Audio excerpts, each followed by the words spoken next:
여기 불치병에 걸린 아버지와 한국을 온 여성이 있습니다. 제발, 아버지를 구해주세요. 여성은 쓰러진 아버지를 붙잡고 소리를 칩니다. 그 주위로 한국 사람들이 몰려들기 시작합니다. 과연 이 여성에게는 어떤 일이 있었던 걸까요? 이 내용은 캐나다인 여성의 SNS 사연을 각색 재구성한 것입니다. 구독과 좋아요는 영상 제작에 큰 힘이 됩니다. 감동TV의 오늘의 이야기를 시작해 볼게요. 안녕하세요. 캐나다에 사는 다니엘라입니다. 저는 얼마 전에 한국을 다녀왔는데 그 이야기를 해드리려고 합니다. 우리 집은 한국과는 특별한 인연이 있는데 아버지가 어렸을 때 할아버지가 한국전에 참전하셨다고 합니다. 그런데 한국전 때 돌아가셔서 할아버지의 얼굴은 잘 기억이 안 나신다고 하셨어요. 저는 아버지가 할아버지 이야기를 잘 안 하는 걸 알았어요. 예전에 할머니가 말씀하시길 아버지는 할아버지가 알지도 못하는 나라에 가서 돌아가셔서 한국이 자신의 아버지를 빼앗아 간 나라라고 생각하는 것 같다고 하셨어요. 그리고 아버지에 대한 그리움과 원망이 있다고 하셨습니다. 아버지는 할머니의 손에 자라셨는데 할머니는 여자의 몸으로 혼자 마트를 운영하면서 힘들게 아버지를 키우셨어요. 정말 가난하고 힘들었지만 아들을 위해서는 무엇이든지 해내는 멋진 분이었습니다.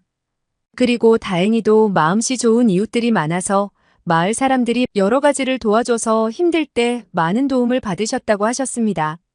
할머니가 돌아가신 뒤 할머니를 이어서 아버지는 마을에서 마트를 하셨어요. 하도 오래 이 동네에 계셔서 동네 사람들이 다 알 정도였어요. 늘 성실하셨고 사람들에게도 친절하셨습니다. 할머니가 마트를 할 때부터 도와준 마을 사람들을 한 가족이라고 생각하시고 계세요. 그래서 어려운 사람들이 있으면 공짜로 식료품을 주기도 하고 외상도 자주 해주셨어요. 저는 아버지에게 그렇게 장사를 하면 우리 마트가 망하겠다고 했지만 허허 웃으실 뿐이었습니다. 이렇게 사람 좋은 우리 아버지와 우리 가족에게는 불행이 찾아왔어요. 그건 제가 초등학교 때 엄마가 병으로 돌아가신 일이었습니다. 갑자기 찾아온 암을 너무 늦게 발견해서 손도 써보지 못하고 엄마는 하늘나라로 떠나셨어요. 저는 어려서 갑자기 찾아온 이 불행을 이해할 수도 없었어요. 그 후 아버지는 저를 키우면서 힘들게 마트를 운영하셨어요. 저는 엄마가 없었지만 아버지가 있어서 구김없이 잘 자랄 수 있었어요. 우리 집은 부자는 아니었지만 마음이 부자라서 참 행복했습니다. 작년에 대학 졸업 후에 저는 좋은 직장에 취업하게 되었습니다. 언제나 아버지는 제게 자랑스러운 딸이라고 말씀해 주셨어요. 제게도 아버지는 너무나 자랑스러운 아버지였어요. 저는 이제 마트 그만두고 집에서 쉬시라고 앞으로는 제가 아버지를 잘 모시겠다고 했어요. 그러자 아버지는 연애해서 빨리 결혼이나 하라면서 자신은 마트를 죽을 때까지 할 거라고 하셨습니다. 하지만 저는 저를 위해 얼마나 아버지가 힘들게 사셨는지 알기 때문에 집을 떠나고 싶지 않았어요. 하지만 이렇게 행복할 때에 우리 가족에게 두 번째 불행이 찾아왔습니다. 아버지가 어느 날부터 살이 많이 빠지셨어요. 그리고 갑자기 손에 들고 있던 물건을 놓치기도 하셨어요. 가장 문제는 호흡하시기 힘들어 하셨던 거예요. 저는 너무 놀라서 아버지와 함께 병원에 갔어요. 몇 가지 검사를 하고선 결과를 기다리는데 담당 의사는 믿을 수 없는 말을 했습니다. 척수성근 위축증이라는 이름의 병으로 5번째 염색체 내의 돌연변이로 인해 발생하는 희귀병이라고 했습니다.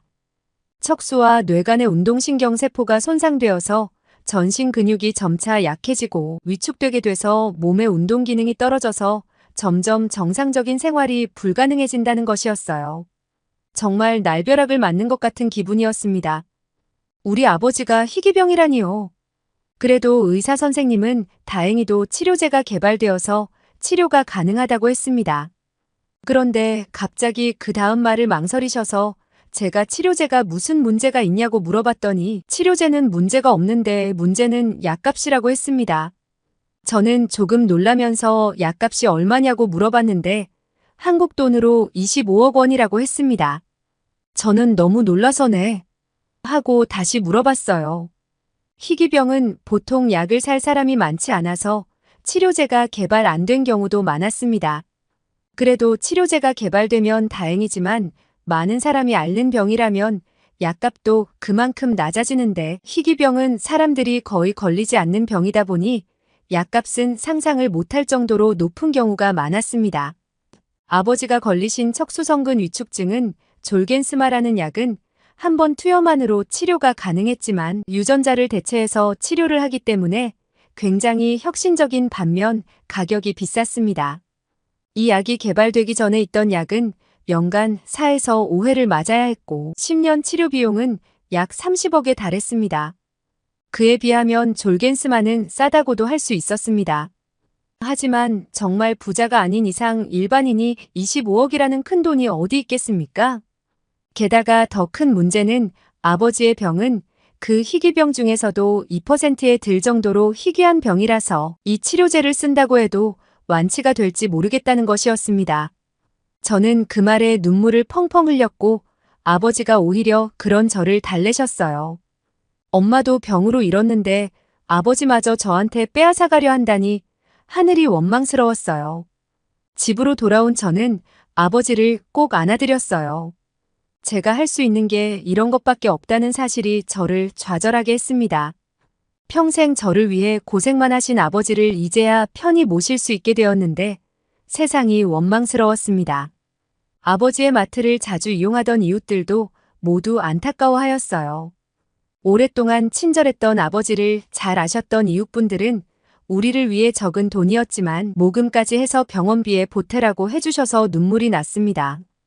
그런데 어느 날 아버지가 저에게 한국으로 여행을 한번 다녀오고 싶다고 하셨어요. 할아버지가 목숨을 바쳐서 지킨 한국이라는 나라를 한번 보고 싶다고 하시는 거예요. 그 말에 저는 충격을 받았습니다. 할아버지 이야기라면 우리 집에서 금기시 되었는데 아버지가 한국에 가고 싶으시다는 말이 마치 자신의 인생을 정리하려고 하시는 것처럼 들렸거든요. 저는 정말 슬펐지만 제가 해드릴 수 있는 건 다 해드리고 싶었습니다. 그래서 저는 바로 한국으로 가는 비행기와 숙소를 알아봤어요. 사실 아버지와 저는 한 번도 해외여행을 가본 적이 없어서 여권도 없었습니다. 그래서 먼저 사진을 찍고 여권을 만든 후에 비행기와 숙소를 예약하였습니다. 저는 해외여행도 한국도 처음이라서 기대되면서도 긴장되었어요. 그래서 한국 여행 사이트에 들어가서 어딜 갈지 뭘 먹을지 열심히 살펴보면서 계획을 짰습니다. 그리고 몸이 아픈 아버지를 위해서 되도록 편하게 여행하실 수 있도록 하였습니다. 캐나다에서 한국 국적기를 타고 한국으로 떠났습니다.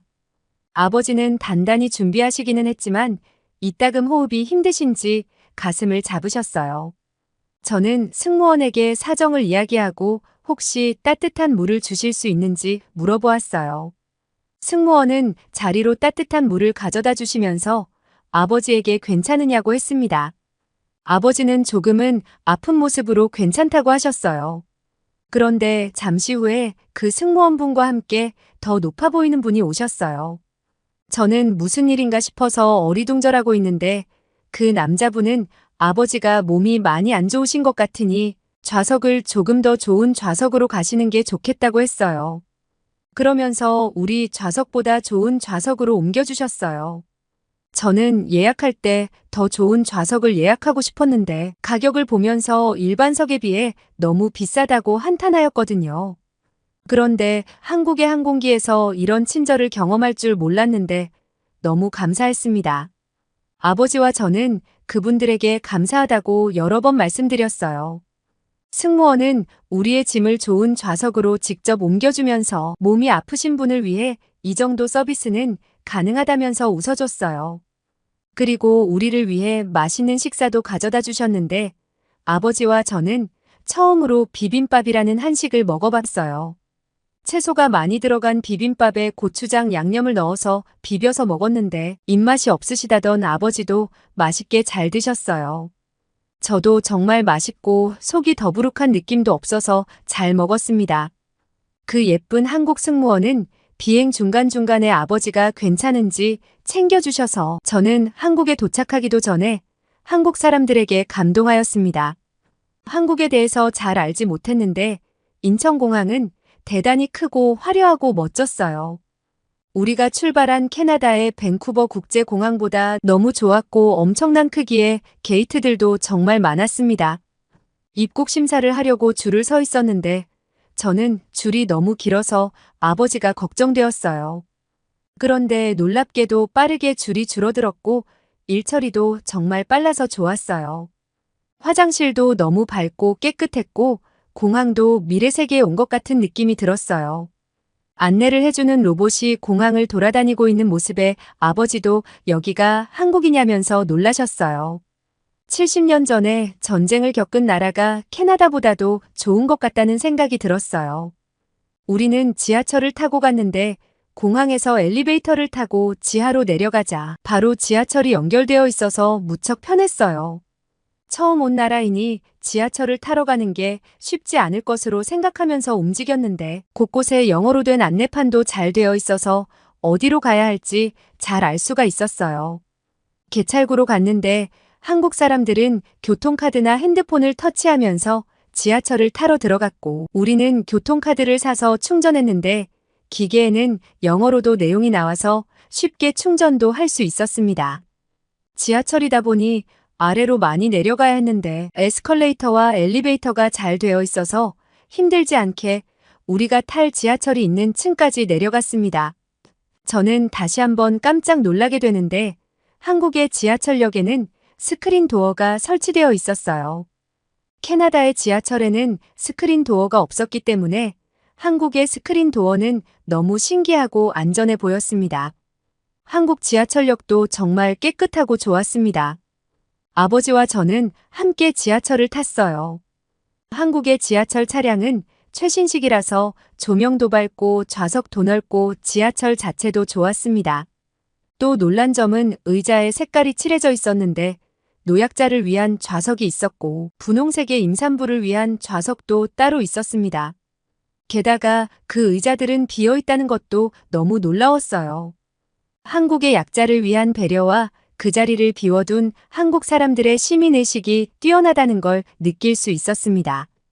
그런데 갑자기 우리 앞에 있던 한국인 남자분이 벌떡 일어나서 깜짝 놀랐어요. 그 한국인은 몸이 안 좋아 보이는 아버지에게 여기 앉으라고 자리를 양보해 주셨어요. 아버지는 아니라고 손사래를 쳤는데 서서 가면 힘들다며 자신의 자리에 억지로 앉혔습니다. 캐나다에서 이런 일을 겪은 적이 없어서 이 상황이 당황스러우면서도 한국의 친절은 정말 따뜻했습니다. 우리는 그 한국인 남자에게 고맙다고 했어요. 저는 가만히 주위를 보니 한국 사람들은 나이 많은 사람들이 오면 자리를 양보해주는 정말 멋진 사람들이었습니다. 우리가 한국에서 가장 먼저 간 곳은 국립현충원이었는데 국립현충원은 한국을 위해 순국한 분들을 위한 국립묘지라고 할 수 있었습니다. 우리는 그곳에 도착해서 직원에게 6.25 때 돌아가신 장병들을 위해 기도하고 싶다고 했더니 직원이 하얀 장갑을 줬어요. 저는 이게 뭔지 잘 몰라서 어리둥절했는데 직원은 장갑을 끼고 향로에 향을 바치는 게 한국식으로 돌아가신 참전용사의 영혼을 기리는 방법이라고 알려주었습니다. 아버지와 저는 장갑을 꼈습니다. 이런 분향을 하는 경험이 처음이라 멋진 경험이라는 생각이 들었고 아버지는 자기 딸과 함께 이 행사에 참여할 수 있어서 기쁘다고 하셨어요. 아버지와 저는 묘지로 가서 돌아가신 분들을 생각하며 마음속으로 기도하였어요. 다음으로 구경하러 간 곳은 잠실의 롯데타워였습니다. 전망대가 엄청 높은 곳에 있어서 거기 올라가면 서울의 모습을 전부 구경할 수 있다고 해서 꼭 가봐야겠다는 생각이 들었어요. 그런데 직접 보니 세상에나 저렇게 높은 건물이 있다니 정말 신기했어요. 우리는 줄을 서서 롯데타워의 엘리베이터를 타려고 기다렸는데 기다리는 내내 조금 긴장이 되었습니다. 이 건물은 123층이고 높이는 555m로 한국에서 가장 높은 건물이고 세계에서도 6번째로 높은 건물이라고 되어 있었어요. 오랜 기다림 끝에 드디어 우리 차례가 와서 엘리베이터를 탔는데 엄청난 높이의 롯데타워를 올라가는 엘리베이터는 정말 빨라서 올라갈수록 귀가 먹먹해지는 걸 느꼈어요. 그래서 침을 꿀꺽 삼켰더니 귀가 뚫렸고 마치 높은 산에 올라가는 기분이 들었어요. 꼭대기에 도착해서 엘리베이터를 내렸는데 어떤 의자가 있고 그 앞에는 서울의 모습이 스크린에 보이고 있었습니다. 아버지는 조금 긴장도 되고 기대도 된다고 아이처럼 좋아하셨어요. 그 순간 영상이 꺼지고 앞에 있던 스크린이 위로 올라가기 시작했는데 갑자기 햇살이 비추면서 눈앞에 서울의 모습이 펼쳐졌습니다. 마치 커튼이 열리면서 창밖을 보는 기분이 들었고 저 멀리 한강이 보이고 서울의 모습이 보였습니다. 날씨가 맑아서 파란 하늘이 너무 아름다웠고 굉장히 멀리까지 잘 보였는데 서울은 정말 멋진 곳이었습니다. 진짜 서울의 구석구석까지 전부 다 보이는 것 같았고 얼마나 높은지 구름이 바로 옆에 있는 것처럼 보였어요. 서울에는 고층 아파트가 정말 많이 있었고 캐나다에서 우리 지역은 높은 건물이 많이 없어서 굉장히 색다른 모습이었어요. 아버지는 그 모습을 눈에 담으시면서 마음이 복잡한 것 같은 표정을 지으셨어요. 저 멀리에 산도 많이 보였는데 서울을 산이 감싸고 있는 것처럼 보였고 도시에 이렇게 산이 많은 모습은 정말 아름다웠어요. 아버지는 모든 게 평화롭고 아름답다고 감탄하면서 여기가 정말 전쟁이 있었던 나라가 맞냐면서 서울의 여러 곳을 구경하셨어요. 전망대 한쪽에는 바닥이 유리로 된 곳이 있었는데 그곳에서 사람들이 사진을 찍고 있었습니다. 저는 유리 바닥을 바라보자 약간의 어지러움과 함께 우리가 엄청나게 높은 곳에 있다는 사실에 무서움을 느꼈어요. 저는 무서워서 저기는 못 가겠다고 하자 아버지는 자기가 유리 위에 올라가 있을 테니 사진을 찍어달라고 하셨어요.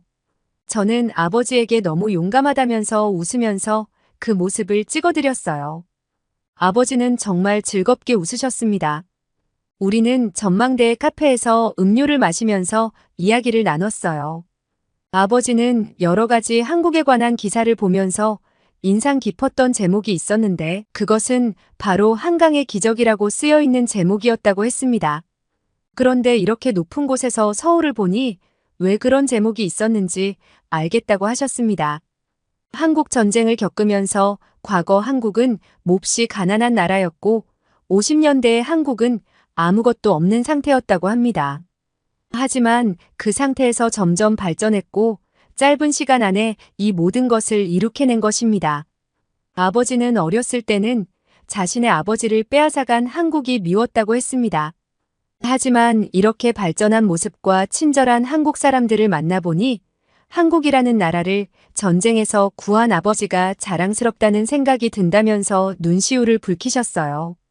저도 아버지의 말씀을 듣고 나니 그때 전쟁을 위해 한국에 온 참전용사들이 없었다면 과연 이런 한국의 모습을 볼 수 있었을까 생각이 들면서 마음이 뭉클해졌습니다. 동시에 이렇게 발전을 이루어낸 한국이 대단하다는 생각이 들었습니다.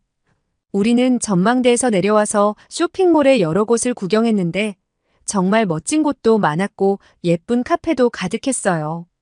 전망대에서 서울의 모습을 실컷 보고 여러 곳을 구경하고 나니 배가 고파져서 음식점으로 갔어요.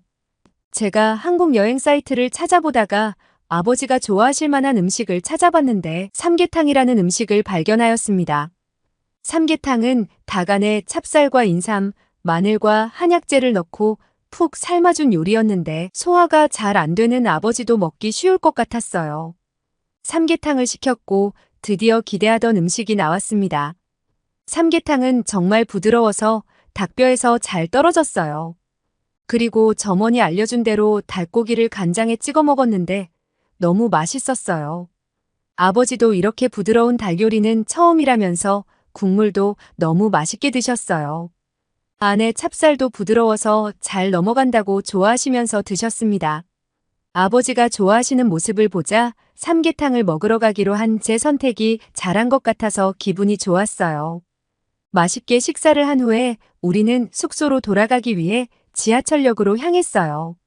그런데 갑자기 숨이 안 쉬어지신다면서 아버지가 바닥에 쓰러지셨어요. 저는 너무 놀라서 아버지를 붙잡고 비명을 질렀어요. 그러자 주변의 한국 사람들이 놀라면서 괜찮냐고 우리에게 다가왔습니다. 저는 어떻게 해야 할지 당황해 있는데 누가 연락한 건지 구급 요원들이 들것을 들고 다가와서 아버지를 들것에 올리고 어디론가로 향했습니다. 저는 그들을 따라갔는데 놀랍게도 지하에 병원이 있었어요. 물론 전문적인 병원은 아니었지만 간단한 처치를 할 수 있는 곳이었어요.